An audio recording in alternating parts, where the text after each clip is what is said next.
بصوا بقى، لو الحاجتين دول مش موجودين في مطبخكم هتندموا كتير قوي. الحاجتين دول بيوفروا وقت ومجهود خرافي. تعال اقول لكم ايه هما. والكائن العجيب اللي قدامكم ده اسمه باسكت درج، ومحدش يفتكر ان الموضوع ده تافه يا جماعة.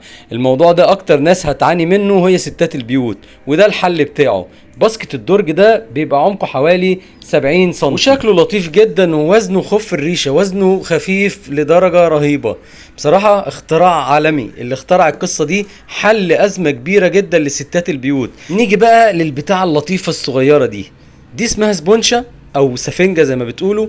خطيرة، اقسم بالله اقل ما يقول عنها اختراع. السفنجة دي بتشفط المية شفط، وسعرها رهيب، سعرها رخيص جدا. ودلوقتي هعمل لكم تجربة عملية بيها، ونحطها تحت المية ونشوف قوة امتصاص السفنجة العجيبة دي.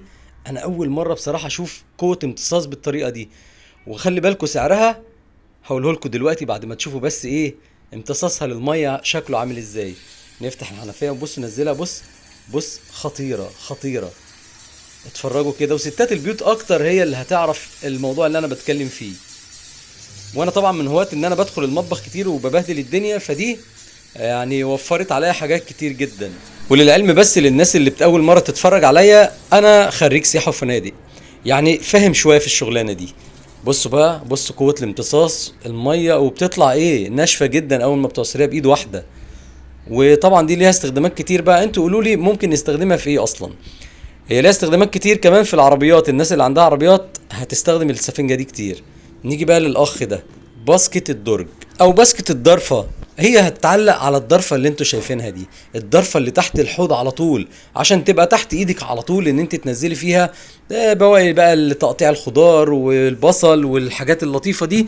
تنزل هنا بمنتهى السهولة. كل حاجة هتبقى تحت ايدك، مش هتحتاج تدوري على باسكت الزبالة ولا اي حاجة.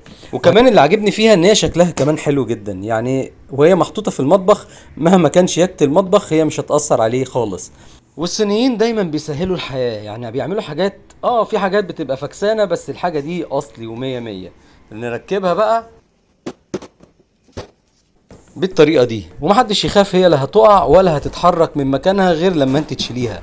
هي ثابتة جدا.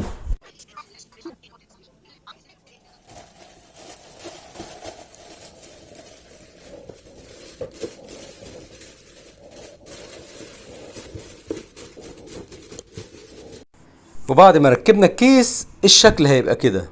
قولولي بقى رأيكم في التعليقات. دي اختراع مفيد، وبالذات الستات اختراع مفيد ولا لأ؟ ولا الفيديو اصلا ملوش لازمة زي ما الناس كتير بتكتب في التعليقات؟ الستات تجاوب بسرعة. ولو عجبكم الفيديو ما تنسوش اللايك والشير، وتدعيلي من قلبك بالخير، وتتابعني. سلام.